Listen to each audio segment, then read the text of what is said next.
আর সবচেয়ে নির্মহ চাকরি হলো সিকিউরিটি গার্ডের, যে যে এই চাকরি কোনো মানে কোনো নাই, মানে কেউ রেসপেক্ট দেওয়া কথা বলে না। তো সিকিউরিটি ওর সাথে কী কথা বলবো। আমার নাম জিসান আহমেদ, আর আমি এখানে আগে বাড়িতে থাকতাম বড় ভাইয়ের সাথে। আমার ভাইয়ের একটা গাড়ি ছিল, তো গাড়ির সাথে থাকতাম। পরে ভাবলাম যে সামনে ঈদ, তো তারপর এক বন্ধুর মাধ্যমে ঢাকায় আসলাম।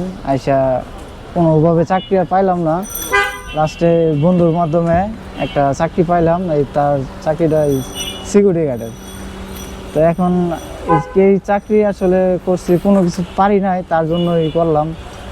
আর মূল কথা হলো যে এই চাকরি আসলে অনেক শরম করে কারণ এটাই যে এই চাকরি ওভাবে কেউ রেসপেক্ট দেয় আমাদের সাথে কেউ কথা বলে না। যেমন আমার ফেস দেখিয়া সবাই বলবো যে একটা ইয়াং ছেলে, কিন্তু এখন যুগের মানুষ আমার ফেস দেখে এই পোশাক পরা অবস্থায় তখন বলবে কাকা অথবা মামা, কিন্তু বাস্তবে কিন্তু আমি মামা না কাকাও না। অথবা এই ড্রেসটা লেগে মামা দেখতেছে, কেউ কাকা দেখতেছে। তো তারপর এইটাই আর কি নিজের খুব খারাপ হয়। এখন আমাদের সমাজ কোনো কাজ ছোট না, এটা আমিও জানি, কিন্তু আমাদের সমাজ এটা কখনো করে না। আমার ভাবে যে সিকিউরিটি তো সিকিউরিটি, আর সবচেয়ে নির্মহ চাকরি হলো সিকিউরিটি গার্ডের, যে এই চাকরি কোনো মানে কোনো নাই, মানে কেউ রেসপেক্ট দেওয়া কথা বলে না। তো সিকিউরিটি ওর সাথে কী কথা বলবো। এর আগে আমার বড় ভাই একটা গাড়ি আছে X2 পিক আপ, বুঝছেন? তো এই পিক আপের সাথে থাকতাম বড় ভাইয়ের সাথে বাড়িতে। তো এখন রোজার মাস, সামনে ঈদ, তার জন্য ভাবলাম যে ঢাকায় যায় কিছু একটা করি।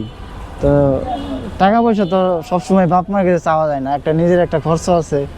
তো তার জন্যই ঢাকায় আসলাম। আইসা এক বন্ধুর মাধ্যমে এই সিকিউরিটি কোম্পানি ঢুকলাম, ঢুকে এখন বর্তমানে চাকরি করতেছি। তবে এই চাকরি বেশি দিন করবো না, এই মাসটাই খালি আর কি, ঈদের মাসটাই। তবে অনেক মানুষ আছে যে মানে ভালো আছে, খারাপও আছে। আর যে বুঝে সেও বলে যে ভাইয়া একটু এদিকে আসেন, অথবা ভালো ব্যবহার করে। না, আমি এখন বর্তমানে আছি একটা শোরুমে আছি। তো শোরুমে মার্কেটের ভিতরে আর কি চাকরি করি। কাস্টমার ওই যে বললাম না যে কেউ মামা কাকা, এটাই নিজের কাছে একটা লাগে যে আজকে এই ড্রেস পরছি কারণে মামা কাকা রাখতেছে। যদি এই ড্রেস না পরতাম তাহলে ঠিকই ভাইয়া রাখতো। এখানে আপনার মূলত সকাল 8টা থেকে রাত 8টা পর্যন্ত। তারপর বাসায় যায় গোসল টোসল করি, ভাত টাত খাই, এরকম করতে করতে 12টা বাজে জায়গা। এরপর আবার সকালে আসি, মানে এমনি সময় থাকে না, কোনো সময় করতে পারি না। এমনি কোনো ওভার টাইম নাই। আপনার স্যালারি ফিক্সড করা, স্যালারি 11,000 টাকা, 11,000 টাকা স্যালারি মানে ফিক্সড। এটা ম্যাক্সিমাম খালি এই মানে এই সিকিউরিটি কোম্পানি, মানে তারাই 12 ঘন্টা করে ডিউটি করা। এমনি অন্য সব চাকরির মধ্যে আমি এটা খুব কম দেখছি, কিন্তু এই সব চাকরি 12 ঘন্টায় ডিউটি করা লাগে।